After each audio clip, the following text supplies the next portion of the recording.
TGIF. Welcome back to, in case you missed it, our weekly news roundup with Government Technology Magazine. Joe and I are back, and we've got another AI episode for you. And, Joe, AI has been all of the rage across the country. We've got a series of different episodes that we're going to be doing, doubling down on this. But it's what agencies are talking about, and they need guidance. They need to know what's happening within the space. And, security continues to pop up. What are you seeing here, Joe? I mean, a tremendous amount of conversation. Obviously, even on Monday, we were going through our editorial insights across government technology. You can clearly see that's what our government audience is gravitating towards. Absolutely. And, as we think about all of the advancements with generative AI and all of the landscape advancements with kind of the category of artificial intelligence, whether it's deep learning or natural language processing, this is a wild time to be around, and we haven't seen anything yet. And so as I was thinking about looking to the future and, trying to think about how we secure that as well, I thought of an old buddy of mine, Dan Charboneau, who's a senior sales engineer at Vaultree and one of the foremost security experts that always scares me with my own security, to come on and kind of break down what we need to know about everything that's happening. Plus, he's built his own LLM, and I'm sure, has a few running right now with some auto GPT on top of it. So let's invite to the virtual stage, Dan Charboneau. Hello, everybody. Hey, well, thanks for joining the fun on a Friday before a long holiday weekend. This is your first time on In Case You Missed It, so maybe just to kick things off, share a little bit about your background. Sure. So I've been mainly in information security, done a little bit of everything from being a CCIE, MCSE 20 plus years ago at the lowest level to ending up building global security programs. So I've built two, one for financial industry, and then one for a global e-discovery firm. And in the middle of all of those things, I've also done work at Cisco, been on the vendor side, many years at Splunk. And then most recently, I've probably spent the past 2 or 3 years exclusively focused on security and some emerging technologies. So what do you make of everything that we're seeing right now around generative AI? I'm probably as big a fanboy as anybody else, and that's what got me down the security path of it. I'd say 6 months ago, I started playing with it. And when I got it to write 80% of the code for a crazy little device that monitors for seismic impact in my neighborhood for explosions from a quarry, it blew me away. Started using it for some of my personal stuff and then scared the crap out of me. So, as you look at all of these advancements and you look at everything that's happening with generative AI, we hear the security risk just around like, oh, your language that you input is going to be part of the foundational model used to train these things, but it goes far beyond that. And so tell us a little bit about, as agencies are thinking about generative AI, what are those new security risks that they need to consider outside of just text becoming part of a foundational model or code becoming part of a foundational model? We'll start with sort of my personal journey and then maybe the enterprise government view. In the past, if you wanted to get access to all of my things, you'd have to hack my computer, slowly access things. If you wanted to impersonate me, that's yet even harder task to do. And then even getting the exploit or getting me to do something so you get that access. So now imagine if I had a personalized AI, trained it on all my email, my text, my location, my phone number. I mean, everybody I talk to. If somebody ever got that file, they'd be able to impersonate me, trick my bank, trick my company, and trick my friends. And it's not far-fetched because in the past 6 months, you can already look at the use cases. It's been done to beat a bank's IVR system for voice recognition. It's been done to do a real-time FaceTime call and trick a person's family. This is just the very beginning of it. So when you start thinking about that, and then me handing my data to a third party to manage that, you got to start really thinking about that security, because that is a different level of risk than we've had posed to us to date from all the things that make our lives convenient. Now you take all of that personal risk and look at it from an enterprise or government perspective. Now you've amplified it, right? All my personal problems on top of all of my company secrets and the access I have to and what it can predict. Traditional security tools, they're not going to get us there. And generative AI is part of the reason for that, right? I don't know how far you want me to go, but if I start thinking it through, when you see how capable they are in their infancy, imagine 24 hours a day, 7 days a week, somebody training and leveraging something like Worm GPT, Dark GPT, Darkbird. There's several models out there that are focused on, say, social engineering or phishing, getting me to click the button. So, there's emails you get that are normally misspellings and terrible. Those are rapidly going to become amazingly good, and it's already happening. So from that perspective, now imagine that attacking your government, your corporations, 24 hours a day, 7 days a week, everybody that's there, your entire family, and then every downstream or supplier to them. I don't think security programs are ready for that. And we haven't really implemented very many primary controls. And we're just at the beginning of trying to figure that out. I don't know, in past episodes and certainly across our editorial coverage, I'm sure it comes to no surprise to you that government's top challenge, top opportunity is cybersecurity. So given everything that you just outlined and some of those scary and concerning threats, any recommendations or thoughts on what government should be doing now to begin to look at solving some of these issues, maybe before they get too far out of hand? Yeah, so it's a multi-domain issue, right? It's multiple dimensions to this problem. The area that I've been focused on is the infrastructure first, because if you're not secure at the most elemental level, everything else you do on top of that's probably not going to work. So if we look at the way we run software today in the cloud, or wherever it's running, if somebody can ever access that file, I'm toast. If they get my keys, I'm toast. So there's some new emerging technologies coming out that enable us to maybe start to address that. One would be confidential computing, right? It enables me to run my workloads in the cloud or run my models in the cloud, which I've already had several large language models running in what we call secure enclaves. Effectively, that removes the cloud service provider and everybody else from that chain of trust, so they can't access the data, and they also can't modify the code. So now I can start to have some base level trust. And then there's new technologies. I think of somebody like a mirror tab, where when I go to the web browser to go to my chat interface, which is how you're going to use it, I'll be think of a streaming session to my phone. So no residual data will exist there, right? So you have to start looking at new architectures and technologies to start protecting it.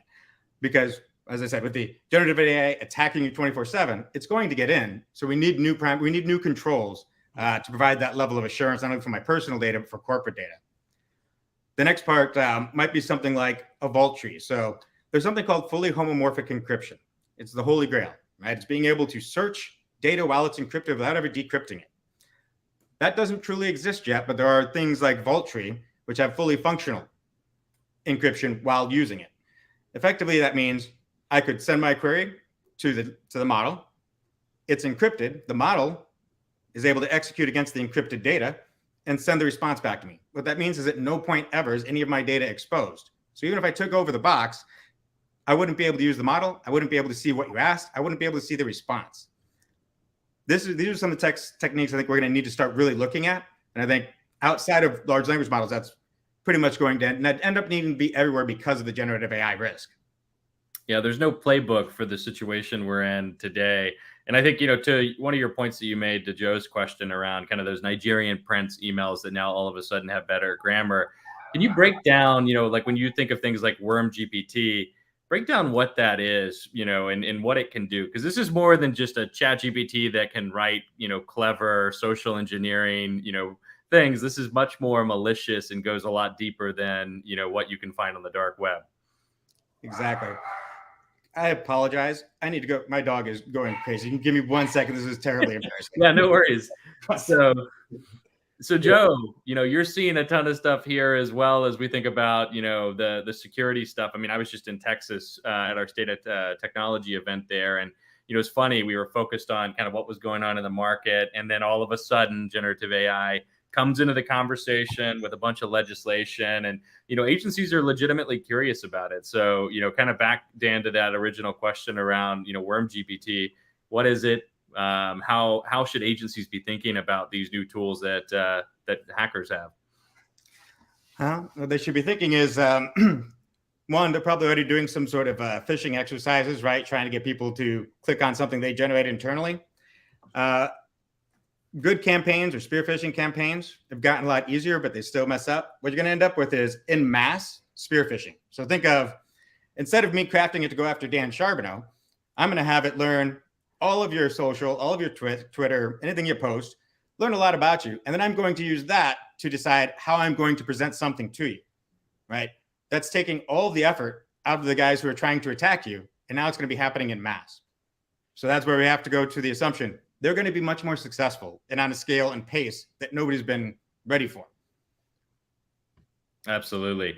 So fun question for you. You've kind of mentioned, like, we think everything is happening right now is overwhelming enough, right? But this is kind of a warm up to, what's going to continue to evolve with the rapid exponential change that that's happening here. And when I looked at emerging technology in the past, like blockchain and other things, we always are like 3 to 5 years, we've got time to prepare for that. Quantum coming up, just looking to next year with AI and generative AI, what do you see here? Well, I thought it was going to take a bit longer. I have a friend of mine, I can't mention the name of the company, and we were talking about this, and they had to bring in the big guns after an issue.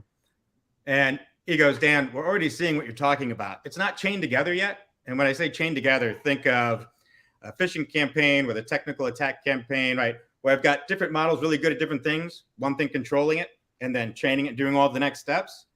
They're not seeing that fully yet, but they're seeing better phishing campaigns. They're seeing better reconnaissance and attack against their basic infrastructure. They're seeing more downstream supplier attacks starting to happen.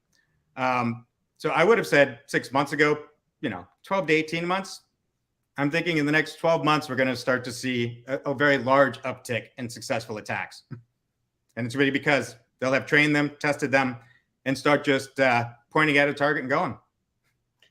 You're outlining, some of the awesome potential around things getting better. We talk about that in a lot in the context of how one company's marketing is going to improve and how people's copy is going to improve. And you just spent a decent amount of time outlining some of the concerns and threats and how those are going to improve and likely get through many people's filters, both personal and technological.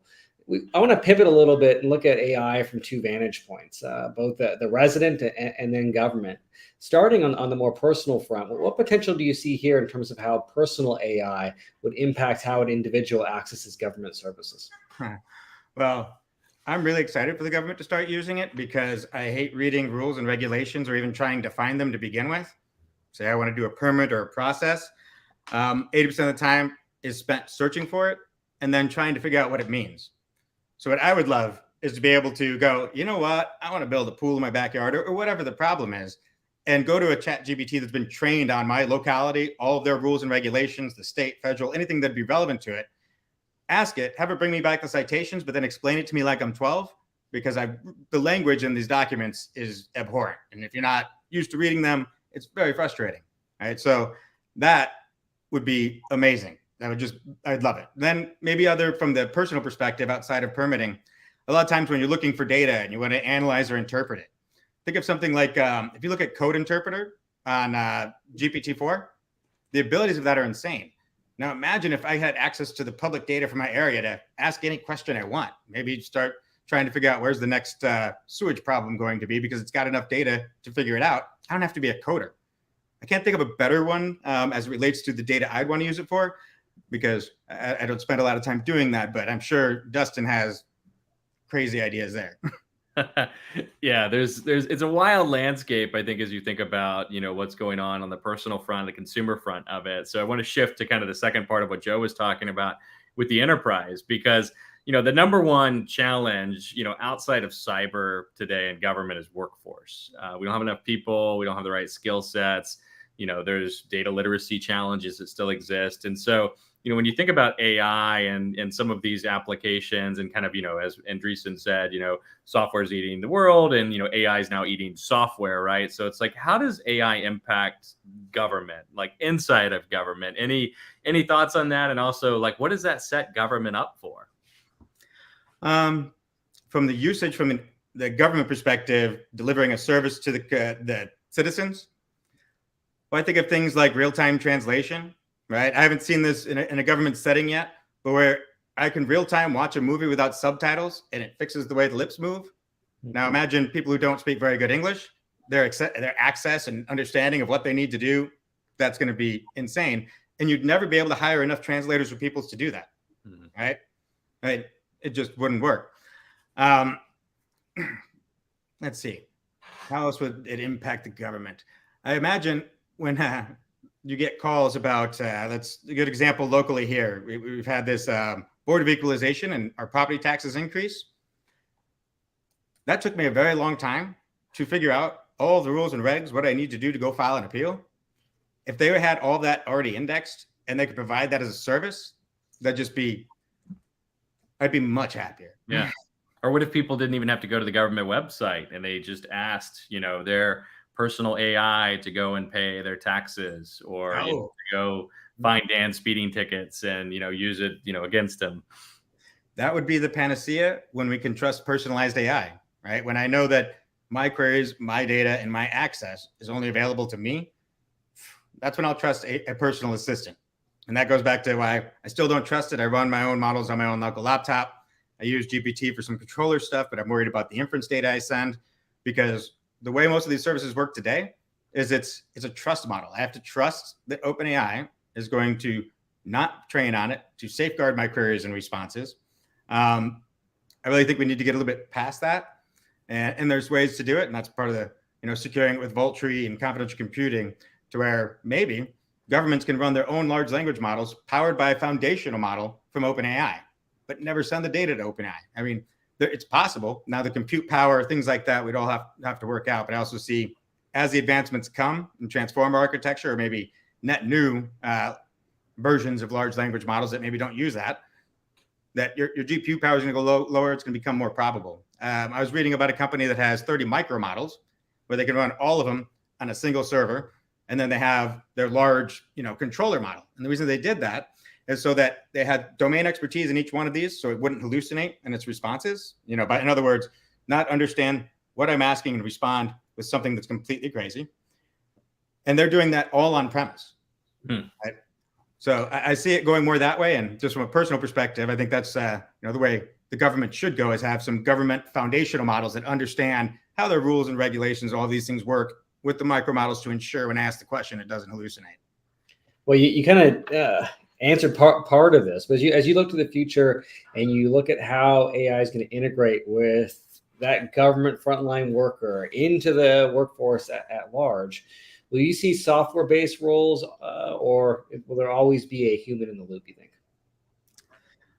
I think for anything that's low risk, you don't need a human in the loop. Anything that's high risk, maybe retitling, right? Anything that deals with actual money or property and the reassignment thereof, I think you're always going to need a human in the loop. Yeah, I think we agree with that as well. And so do a lot of the civil service, agencies that are out there. So I kind of have a two-parter for you. I'm going to start first with just advice for agencies. So everyone's testing it today. We've done surveys, and over half of respondents are using it, even if they're not telling their agencies that they're using it.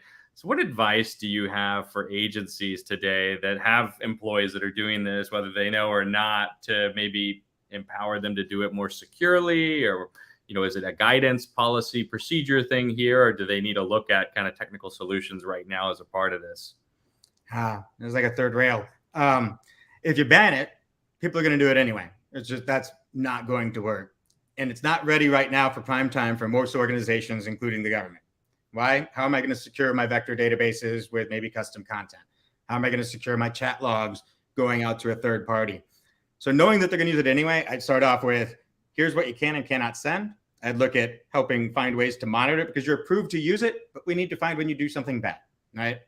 And then say, training and guidance to start. At the same time, they should have a group coming together to go, what types of questions, what types of data are we going to have in here? And then how are we going to secure that? Is it going to be on premise? Is it going to be into a cloud? And look at new technologies. The traditional antivirus firewall, endpoint detection response, network detection response isn't going to be sufficient. Yeah. And the second part, which I have to throw this in here because it came up yesterday. So we're talking about AI, we're talking about all this stuff that's happening. And someone asked one of the legislative representatives about quantum.